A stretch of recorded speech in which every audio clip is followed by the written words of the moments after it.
Hey everybody, it's Susan at the Rock Shop at 311 Broadway, historic downtown Paducah, where positive energy works.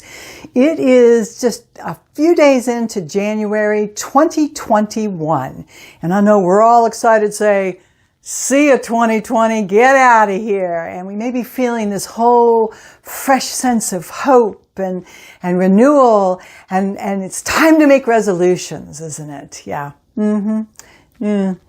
I know some of us are a little frustrated because we've made resolutions year after year after year, and it really doesn't work out all that well. We abandon them just a few weeks into it, if we make it that long, right?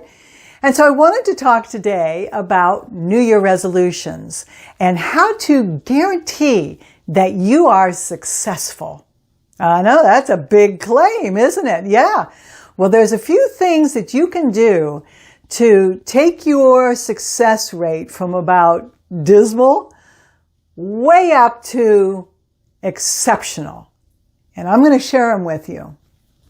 How many of you have repeatedly made the resolution, I'm going to work out more in this year, 2021. I'm going to quit smoking. I'm going to lose weight. Those are some of the biggies, aren't they?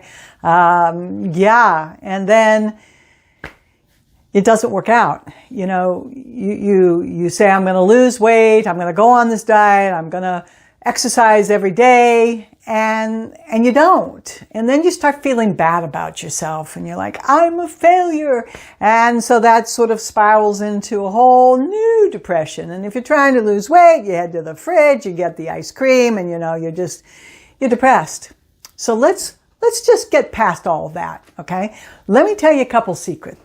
Many people mistake a New Year resolution activity or possibly an objective for a goal. What am I talking about? So for example, let's explore what are the differences between a goal, an objective, and an activity.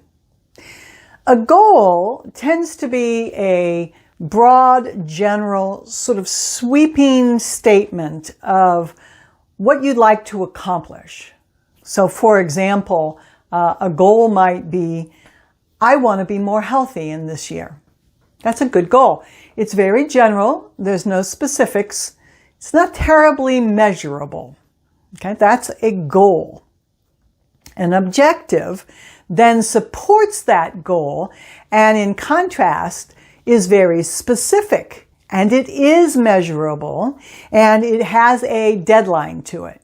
So an objective to your goal of becoming more healthy might be to exercise, to eat a more healthy diet, and to get more sleep, for example. Those are objectives. And many people think that those are the goal. But in fact, it is not the goal. Being healthier is the goal. Activities then support the objectives, which in turn support the goal. So for example, let's use I'm going to get healthy. And you're going to lose some weight, you're going to exercise more, and you're going to get better sleep. So the activities then to support that would be very specific. So for example, to get more exercise, then I'm going to go to the gym 5 times a week for an hour. Just using that as an example. So you go to the gym the first time, and it's hard, but you do it. You go to the gym the next day. It's not nearly as easy.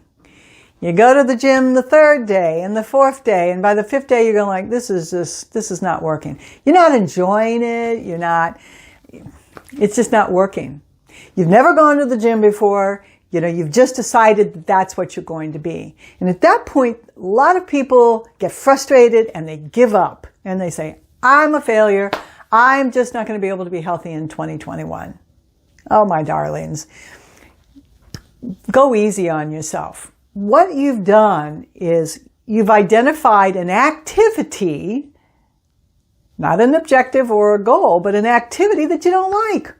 So if you don't like going to the gym 5 times a week, but you still want to get healthy and you still want to exercise more, pick a different activity. So you can mark off going to the gym 5 times a week. That's not going to be a good strategy for you, is it? So perhaps walking a mile a day, or taking a hike once a week. Or for me, I don't like going to the gym, but I will spend 20 to 30 minutes in the morning and do my yoga-inspired stretching and some light calisthenics. I live in a 2-story house, so I can go up and down the steps for my Stairmaster. You know, I do modified push-ups and modified sit-ups, and I am willing to do that. And I do that pretty much 5 times a week. That's a great activity with a winning strategy for me. So I don't like running. I don't particularly want to get out in the weather in the middle of the winter. So those would not be good activities for me. But it still supports my objective of exercising more. So when you look at what you've decided to do for your resolution and you identify, is it an activity, is it an objective, or is it the actual goal, then you can make adjustments. The goal of being healthier in 2021 is a stellar goal, and we probably all want to do that, right?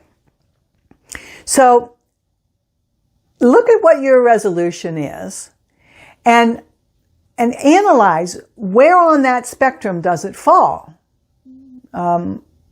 If exercising more is on your list, that's great. That is an objective, and that's very measurable. So on your strategy page, on your goal page, then write down, well, what does that look like for me? Can I manage 5 days a week? Can I manage 3 days a week? Can it be variable?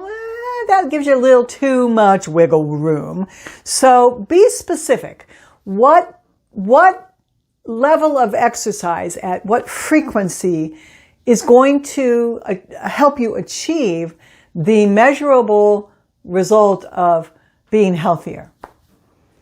And only you can answer that.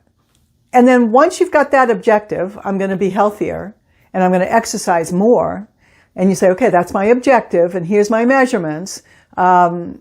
Exercise more means that I'm going to keep track of how often I go to the gym, or I take that walk, or I do the hike, or I do the exercises in front of a streaming video. Whatever your activity is, measure it.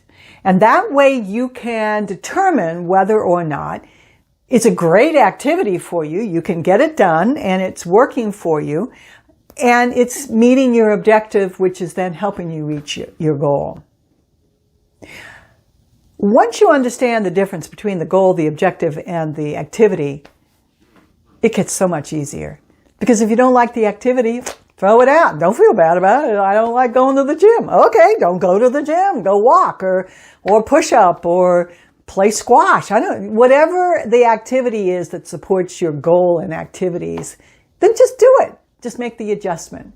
So you don't have to abandon your resolutions. You just have to understand the difference between the goal, the objective, and the activity, and make adjustments as needed. And that, my darlings, will keep you on track. I hope that little piece of advice turns this year around for you. I'm wishing all the best for you, and I do hope that whatever your resolution was for 2021, you managed to make it happen. And that's one tool that you can use. If this has been helpful, I sure appreciate those thumbs up. Please subscribe to the video channel and have a happy new year. This is Susan at the Rock Shop at 311 Broadway, historic downtown Paducah. Positive energy, it does work.